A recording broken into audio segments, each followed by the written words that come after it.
Señor, que nos permite el privilegio nuevamente de poder compartir su maravillosa palabra para nuestra vida, que es tan importante. Y bueno, pues como veníamos haciendo, vamos a estar continuando con Evangelio según San Mateo, el capítulo 5.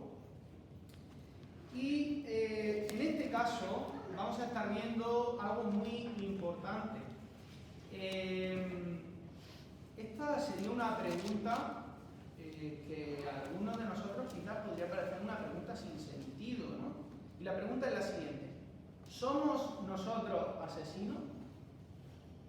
¿Somos nosotros asesinos? ¿Alguno de nosotros puede ser un asesino? Vamos a ver cómo nuestro Señor Jesucristo interpreta la ley contra el asesinato. Antes de que podamos leer, y antes de que vamos a orar, por supuesto, también para rogar y dejar al Señor en sus manos su palabra, queríamos introducir un poco una pequeña antesala. La última vez que estuvimos dando un pequeño pensamiento, estuvimos viendo Jesús y la ley. Y estuvimos explicando cómo el Señor Jesucristo daba la correcta interpretación de la ley y que el Señor Jesucristo no estaba contra la ley de Moisés ni contra lo que decían los profetas, de ningún modo. El Señor no está en contra, sino que el Señor vino a darle verdadero significado, vino a perfeccionar la ley, vino a completarla. Esa palabra que estuvimos diciendo, que era del griego perusí, que quiere decir completar, ¿no? Perfeccionar. El Señor vino a perfeccionar la ley, a completarla. Entonces vamos a estar continuando de esto, no sin antes, por supuesto, orar al Señor para rogarle su asistencia en este día. Así que oramos.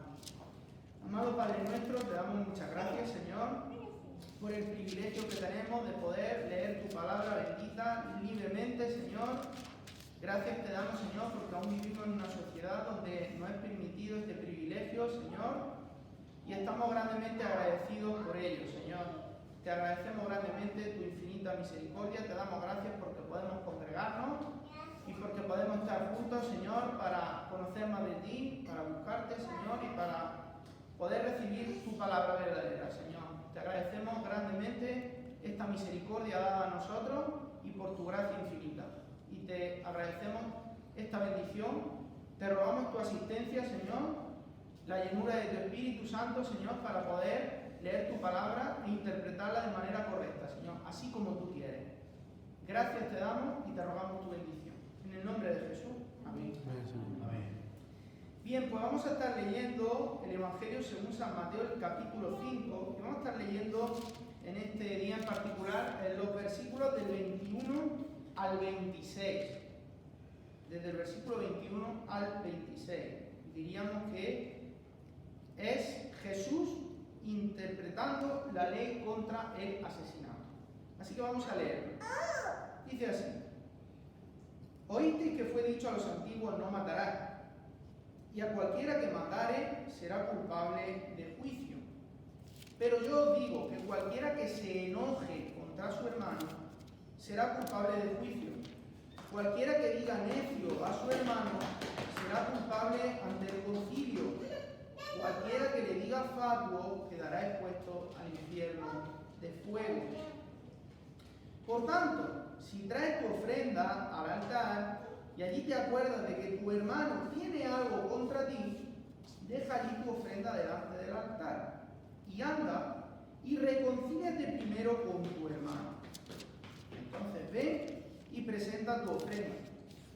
Ponte de acuerdo con tu adversario pronto, entre tanto que estás con él en el camino, no sea que el adversario te entregue al juez y el juez al alguacil y seas echado en la cárcel. De cierto te digo que no saldrás de allí hasta que pagues el último cuadrante. Amén. Muy bien, pues aquí vemos cómo el Señor introduce la interpretación que Él iba a dar a la ley de Moisés. Ya estuvimos viendo en la otra ocasión que el Señor Jesucristo no estaba en contra de la ley de Moisés. Él no vino a abolirla, no vino a destruirla, sino a darle su verdadero significado y a explicarla verdaderamente como había que explicarla, no como los escribas, no como los fariseos, no como los doctores, que solamente veían en la ley un conjunto de leyes formales y no iban al fondo de por qué los mandamientos de Dios habían sido dados. Porque Jesús lo que va a analizar es el fondo. Y eso es lo importante. Versículo 21. El Señor les dice a su auditorio, y sabemos que su auditorio era la multitud que se encontraba en aquel monte, esto forma parte del famoso Sermón del Monte, y le dice: oísteis que fue dicho a los antiguos, no matarás. Y esto tenemos que entenderlo, podríamos decirlo, de dos formas. En primer lugar, es verdad, Éxodo capítulo 20, versículo, por aquí lo tengo, versículo 13, Deuteronomio capítulo 5, versículo 17, quinto mandamiento de la ley, que nos dice que no podemos asesinar. Esta palabra matar, que aquí dice matará, tenemos que entenderla como asesinar. Y hay algo bastante interesante que yo he estado analizando, que ahora después lo veremos, que es la segunda cláusula: y cualquiera que matare será culpable de juicio. Eso lo vamos a ver ahora. Pero en primer lugar el Señor dice: oíste que fue dicho a los antiguos, no matarás. Esto fue dado por medio de Moisés, la ley fue dada por medio de Moisés al pueblo de Israel. Y esto fue dado a los antiguos, al pueblo del pacto antiguo. Pero también es verdad que algunos estudiosos dicen que quizás también probablemente no solo se refiere a esto, es decir, que Dios recibió, o sea, que el pueblo recibió a través de Moisés la ley de Dios, sino que además esta interpretación formal era la que estaban enseñando los escribas y fariseos. ¿Encaja esto con el contexto? Bueno, sí, encaja. ¿Por qué? Pues porque vemos que aquí el Señor va a dar una interpretación correcta en contra de lo que muchos de los escribas, fariseos y doctores de la ley estaban enseñando. Entonces, ese no matarás, oíste que fue dicho a los antiguos, se puede interpretar que fue dicho tanto por medio de Moisés al pueblo de Israel y también por los doctores de la ley. Ellos interpretaron las palabras de Moisés de esta forma, de esta manera. Dice: no matarás. Alguno puede decir: bueno, pero el pueblo de Israel, Dios le mandó conquistar tierra, le mandó matar, ¿no? Le mandó destruir a su enemigo. Esto, ¿cómo puede ser, no? De hecho, esta es una de las supuestas objeciones, ¿no?, que hacen algunos ateos, ¿no?, y gente que va contra el cristianismo para decir que la Biblia se contradice, ¿no? Pues no se contradice. Es que esta palabra hay que entenderla correctamente dentro de su contexto y tiene que ver con el asesinato. Es decir, cuando una persona está matando con premeditación y alevosía a alguien.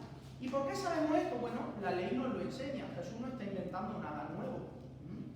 Cuando el Señor introduce esta segunda cláusula, porque alguno puede decir: ¿dónde pone eso en la ley? Y cualquiera que matare será culpable de juicio. Bueno, pero la ley, ¿dónde dice eso? Sí que lo dice, sí. Éxodo capítulo 21, versículo del 12 al 14. Dice: el que hiriere a alguno haciéndole así morir, él morirá. Pero ojo, claro, entonces Dios está prohibiendo aquí matar. Pues entonces no podemos matar, está prohibido matar, no se puede matar. Claro que no se puede matar, claro que es algo malo, pero fíjense, porque el Señor explica. Dice: mas el que no pretendía herirlo, sino que Dios lo puso en sus manos, entonces yo te señalaré lugar al cual ha de huir. El Señor podía poner en las manos de alguien a otra persona para que esta persona ejecutase el juicio de Dios. Ojo, porque esta persona no mataba a la otra por su propia iniciativa o voluntad, sino porque formaba parte del juicio de Dios. Fíjense. Y también el versículo 14: pero si alguno se ensoberbeciere contra su prójimo y lo matare con alevosía, de mi altar lo quitará para que muera. Aquí está la sentencia. Lo que el Señor está diciendo. Esto es lo que el Señor está diciendo. Cualquier cualquiera que matare será culpable de juicio. Y aquí vamos a ver un giro, un vuelco, porque el Señor Jesucristo añade esta cláusula, pero yo os digo. Ustedes han oído por medio de Moisés. Ustedes han oído por medio de los doctores de la ley, los escribas, los fariseos, el Talmud, los estudiosos, todos, ¿no? Que no matarás y que cualquiera que matare será culpable del juicio. Así que no podemos matar, no podemos matar. Si Dios no nos lo dice, no podemos matar. Los fariseos, según este parámetro, eran súper santos, ¿no? Porque, bueno, ellos no habían matado a nadie. Tampoco mataron a Jesús, ¿no? Ellos no cogieron piedras, lo apedrearon, lo mataron, ¿no? Sin embargo, incitaron al pueblo al odio contra Cristo y continuamente en su corazón estaban airados, totalmente ensoberbecidos contra el Maestro. Es paradójico porque lo que Jesús aquí dice también habla mucho de los escribas y de los fariseos. Yo no he matado a nadie, pero he dicho que este hombre es un falso. Pero le injuriaban. Incitaban a la gente a odiar a Jesús. Pero yo no he matado. Yo no he matado. Sí habían matado. Lo habían matado aquí. Lo habían matado en su corazón. Lo estaban matando en sus pensamientos. Lo aborrecían, lo odiaban. Pero yo os digo que cualquiera que se enoje contra su hermano será culpable de juicio. La misma palabra, culpable de juicio. La misma que en el versículo anterior el Señor dice. Se dijo por medio de Moisés y por los doctores de la ley. Pero Cristo, al contraponer esto, se está declarando superior a la ley y a los doctores. Imagínense ustedes. Oh, pero este hombre viene a traer unas revelaciones nuevas, interpretaciones nuevas. Esto no lo vamos a consentir, no lo vamos a consentir. Claro. Se estaban dando cuenta que tenían enfrente de ellos mismos al Mesías de Israel. No lo estaban viendo. Y aquí también de esto podemos ver que Cristo es el supremo legislador de Israel. Él es también el dador de la ley. Porque nadie puede ir contra la ley. De otro modo, el que va contra la ley peca. Y Jesús no cometió pecado, ni se halló engaño en su boca. Yo digo que cualquiera que se enoje, y esta palabrita enoje es muy interesante, porque tiene que ver con la ira, tiene que ver con el enardecerse. Recordamos cuando Pablo entró en el aerópago y dice que se enardeció al ver esto. Bueno, pues ese tipo de ira no es la que se refiere aquí en la Biblia, ni se refiere a eso, ni tampoco se refiere a cuando Jesús utilizó la flauta de cuerda y dijo: esta es mi casa de oración, ¿no? No se refiere a eso, porque una cosa es celo santo por las cosas de Dios y otra cosa es este tipo de ira. Este tipo de ira es aquella ira que se produce antes por algo. Envidia. ¿Dónde tenemos un ejemplo de envidia que llevó a la muerte? Caín y Abel. Celo. ¿Dónde tenemos un ejemplo de celo? David y Saúl. Saúl quería matar a David por celo. ¿Y dónde tenemos también un ejemplo de querer asesinar porque el que está enseñando tiene más sabiduría o más conocimiento? Los fariseos contra Cristo. Es decir, que se ve claramente. Entonces, cuando aquí el Señor habla de la ira, de enojarse, y ahora vamos a ver también eso de contra su hermano, porque esto también a veces se utiliza de mala manera. Algunos dicen: es que yo no puedo airarme contra mi hermano, pero si no es mi hermano, sí, ¿no? Si no es mi hermano, puedo enfadarme y puedo matarlo en mi corazón. Pues no. Ese contra su hermano es un sinónimo, es un paralelo a cuando Jesús dice: amarás a tu prójimo como a ti mismo. O como la ley lo dice, a tu prójimo. Ese hermano aquí tiene que ver con prójimo. También es verdad que esto era una terminología hebrea que se daba pues para asociar a judíos, ¿no? Es decir, pues, aquellos mismos practicantes del judaísmo, incluidos también todos los que eran los prosélitos del judaísmo. Así que, ¿quién es mi hermano? La pregunta aquí no es quién es mi hermano. Porque luego veremos que, si Dios lo permite, llegamos a todo esto, muchos versículos después, allá por el 43, ¿no? Dice, aborrecerás a tu enemigo, porque algunos decían, bueno, yo tengo que aborrecer a mi enemigo. Mi enemigo. Y vemos que Jesús nos dice que no, porque mi enemigo también es mi prójimo. Nuestro prójimo es todo el que nuestro próximo, todo el que tenemos cercano a nosotros, todo el que está cerca a nosotros. Nuestro prójimo somos todos nosotros. Porque todos hemos sido creados por el mismo Dios. Somos creación de Dios, todos hemos sido creados por el mismo Dios. Así que, en cierto grado, en cierto modo, somos todos hermanos, ¿no? De un mismo padre, Adán. Cualquiera que se enoje contra su hermano, ¿está guardándole a alguien en tu vida odio, rencor, resentimiento? ¿Estás airado contra alguien en particular? ¿No lo soportas? ¿Lo consideras cínico? ¿Lo consideras hipócrita? ¿Lo consideras malo? Bueno, si este es el caso, aplica lo que Jesús dice, habla con él, dile por qué lo consideras así.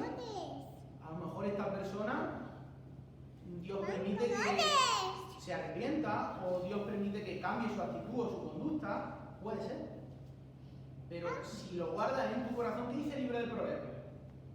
Sobre toda cosa guardada, guarda tu corazón, porque de él mana la vida. Si tu corazón está sucio, si tu corazón está podrido, si tu corazón está envenenado por el odio, por el rencor, por el resentimiento, ¿cuál es el acto siguiente? Si pudiera lo mataba. Ese es el acto. Jesús vemos que hace énfasis no en el acto en sí mismo, sino en lo que está en potencia, lo que está dentro del corazón de la persona. Yo digo que cualquiera que se enoje contra su hermano será culpable de juicio. Es igual que si lo hubiese matado. En la epístola del apóstol Juan dice, cualquiera que aborrece a su hermano es homicida. Ahí se está hablando en un contexto cristiano. Claro, sabemos que todo el mundo es nuestro prójimo, que nosotros somos llamados a amar a todo el mundo, incluso hasta a nuestros enemigos. Entonces, si nosotros tenemos rabia, ira en nuestro corazón contra alguien, realmente somos asesinos. Aunque no lo hayamos hecho, somos asesinos y odiamos. También pasamos, y es muy interesante porque se pasa de una cosa a la otra. Primero me airo contra mi hermano y después la injurio. Dice el libro de Proverbios, hay golpes de palabra que son como golpes de espada. Dice el libro de Proverbios, como golpes de espada, porque hieren a que uno le inflige ese tipo de palabras, ¿no? Cualquiera que diga necio a su hermano será culpable ante el concilio. Eso de necio tiene que ver con, algunas Biblias traducen por loco, pero dicen que un sentido más semítico, mejor encajado con el contexto, tiene que ver con abominable. O sea, que yo le digo a una persona que es una persona abominable. Cualquiera que le diga que es abominable, Dios lo abomina, tú eres abominable. En cierto modo, decir que es abominable, lo que se le está diciendo es que Dios lo está condenando. Dios te condena. Dios te condena porque yo te condeno. Incluso, también es un pecado grave, porque nosotros creemos que Dios está de acuerdo con nuestra manera de pensar. Es curioso, ¿eh? Y muchas veces Dios no está de acuerdo con nuestra manera de pensar. De hecho, hemos cantado, ¿no? Sendas que hay donde piensas que no hay. Él obra de maneras que nosotros no podemos entender. Es decir, el hecho de que yo piense una cosa de otra persona no quiere decir que Dios lo piensa. ¿Cómo me ve Dios a mí? Lo que yo piense de otro no tiene por qué estar perfectamente alineado con lo que Dios puede pensar, ¿crees? Muchas veces nuestros juicios son equivocados, ¿no?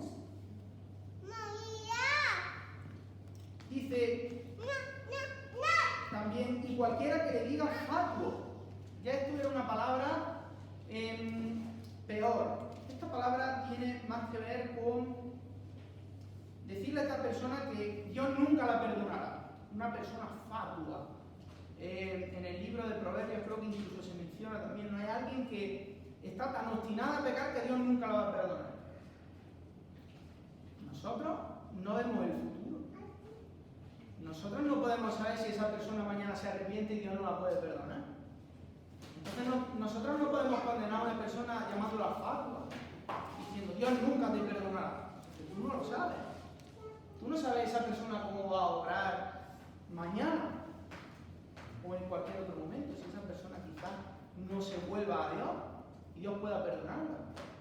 Eso también vemos que en ese cualquiera que le diga, nos estamos nosotros poniendo en el lugar de Dios. Esto es algo muy peligroso, porque nosotros no somos jueces, el juez es Dios. Sí, nosotros somos llamados a juzgar, pero somos llamados a juzgar con justo juicio. Y a veces qué difícil es jugar con justo juicio, porque muchas veces nuestros juicios son orientados y enfocados según la mera apariencia. Entonces, es muy importante. Esto no quiere decir que no se puede juzgar. Cristo lo dijo.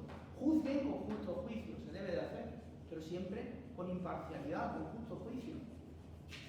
Sin embargo, fatuo. Y es bastante interesante porque aquí se habla de algo que va más allá de un juicio meramente humano, ¿no? Si alguien le dice necio, será culpable ante el concilio. El concilio dirá que este hombre está poniéndose en lugar de Dios, que este hombre está ya viendo de antemano. Sí, pero es que cualquiera que lo llame fatuo quedará expuesto al infierno de fuego. Que esa palabra tiene que ver con el valle de Hinnom. Esa palabra es la palabra Gehenna o Gehenna, que tiene que ver con ese valle donde los israelitas sacrificaban a su hijo a dioses paganos, y que luego fue transformado en una especie de estercolero o vertedero que siempre estaba ardiendo. Y Jesús utiliza la figura del valle de Hinnom para hablar del tormento eterno, del castigo eterno que Él va a infligir a todos aquellos que obviamente no se quieren arrepentir. Y aquí está la consecuencia. Aquí podríamos decir la conclusión. Por tanto, ¿qué tenemos que hacer como cristianos? ¿Qué debemos de hacer si tenemos algo contra alguien? Si nosotros tenemos algo contra alguien, ¿qué tenemos que hacer? Por tanto, si traes tu ofrenda al altar y allí te acuerdas de que tu hermano tiene algo contra ti, obviamente aquí cuando habla de la ofrenda en el altar se refiere a los sacrificios que obviamente en aquel tiempo se hacían. Se hacían los sacrificios para que Dios perdone mis pecados. Yo quiero que Dios perdone mis pecados, pero yo no voy a perdonar a mi hermano. Cosa tan contradictoria, ¿no? Yo quiero que Dios perdone mis pecados, pero yo no voy a perdonar a nadie, porque estoy muy ofendido. Bueno, pues si allí te acuerdas, cuando tú vas a ofrecer el sacrificio, que algunos han dicho que esto, si quisiésemos aplicarlo a la iglesia cristiana, obviamente el pan y el vino no es un sacrificio, pero es el recuerdo del sacrificio de Cristo. Entonces, si alguno de nosotros venimos a recordar el sacrificio de Cristo, lo que Dios hizo por nosotros, pero no somos capaces de perdonarnos los unos a los otros, entonces, ¿qué estamos haciendo? El Señor dice, deja allí tu ofrenda delante del altar, espérate. Dice, y anda y reconcíliate primero con tu hermano. Y entonces ven y presenta tu ofrenda. Con limpia conciencia. Tranquilo. Señor, yo te pido perdón por todos los pecados que he hecho, porque yo estoy dispuesto a perdonar todo lo que me han hecho. Incluso quiero ponerme a cuentas con mi hermano. No quiero odiar al otro. He perdonado a este.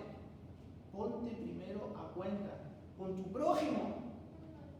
Entonces podrás acercarte a Dios para decirle que te perdone. Es así. Ve y presenta tu ofrenda entonces, una vez que haya. Que te hayas puesto de acuerdo, porque dice el versículo 25, ponte de acuerdo con tu adversario de aquí a un año, de aquí a 5 años, de aquí a un tiempecillo. No. Pronto. Ponte de acuerdo con tu adversario pronto. Entre tanto que estás con él en el camino. Y si queremos nosotros interpretar esto desde una perspectiva cristiana, obviamente ese pronto nos está hablando de la urgencia y en el camino. ¿En qué camino nos encontramos nosotros ahora mismo? En el camino cristiano, en el camino de la fe. De hecho, a los primeros cristianos le llamaban la secta de los del camino porque Jesús dijo: yo soy el camino, la verdad y la vida. Nosotros ahora estamos en el camino, nos encontramos en el camino. Estamos corriendo la carrera que tenemos por delante y debemos de ponernos de acuerdo con nuestro adversario pronto, con nuestro enemigo pronto. No debemos de odiar. También el apóstol Pablo lo enseñó. En cuanto dependa de vosotros, procurad estar en paz con todos los hombres. En cuanto dependa de vosotros, obviamente no todo, muchas veces la vida depende de nosotros. Yo quiero estar en paz con una persona, esa persona no quiere estar en paz conmigo. Bueno, ya Dios dirá a esa persona, pero yo tengo que procurarlo.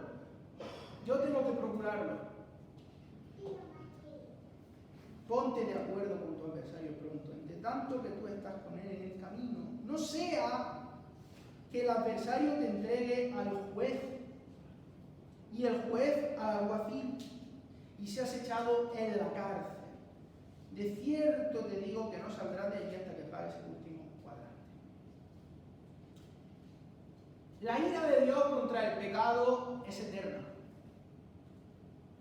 Algunos por ahí dicen: bueno, pero aquí habla de pagar hasta el último cuadrante. Eso quiere decir que a lo mejor se puede pagar, ¿o no? Porque la ira de Dios contra el pecado, sin el sacrificio de Cristo, sin haberse arrepentido del pecado y haber creído en el Señor, es una ira que no se puede aplacar. Entonces, muy probablemente aquí no se está hablando del purgatorio. Algunos por ahí han querido decir, ¿no? Hasta que pague el último cuadrante. La ira de Dios contra el pecado es eterna porque la naturaleza de Dios es eterna. Y si nosotros no somos capaces de perdonar a nuestro prójimo, de no airarnos con nuestro prójimo, de tener dominio propio, que precisamente es uno del fruto del Espíritu Santo, si no llegamos a esto,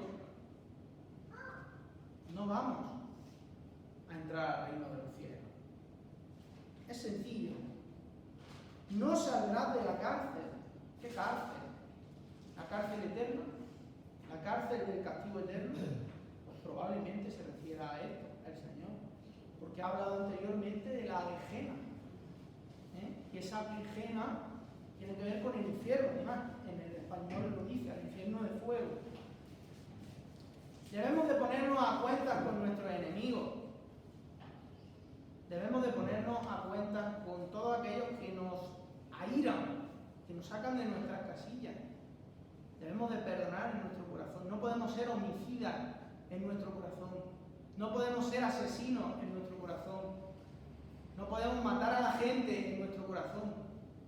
Y hay una cosa interesante, porque ya no solamente esto se limita al que me ha hecho algo malo, al que piensa diferente a mí, al que no es de mi propia ideología, al que no encaja con mis ideales, lo odio. Porque él miente, porque él todo lo que dice es falso, porque deberé perdonarlo, deberé amarlo. Eso es lo que enseña el Señor. Así que damos muchísimas gracias a nuestro bendito Señor por esta maravillosa porción de su palabra que nos reta a que no seamos asesinos. Es que parece algo loco, ¿verdad? ¿Eres un asesino? ¿Eres un asesino? Yo jamás he matado a nadie. Si no piso ni una hormiga. Ya, pero ¿has matado a alguien en tu corazón? Esta es la cuestión. ¿Lo has hecho? Pues el mates a nadie en tu corazón. El Señor quiere que no seas un homicida en tu corazón. Porque el Señor quiere de ti un corazón limpio. Un corazón sin ira ni contienda. Como dice también Pablo a 1 de Timoteo. El Señor quiere que no seamos asesinos, que no seamos homicidas, que no matemos a la gente en nuestro corazón. ¿Por qué no piensa como yo? Porque me ha dicho cosas, porque me ha injuriado, porque me ha insultado, porque me ha calumniado. No te aires contra él. Ten dominio propio. Llénate del Espíritu Santo y Dios hará en ti grandes cosas. Amén. Así que damos gracias al Señor por esta maravillosa porción de su palabra. Amén. Amén.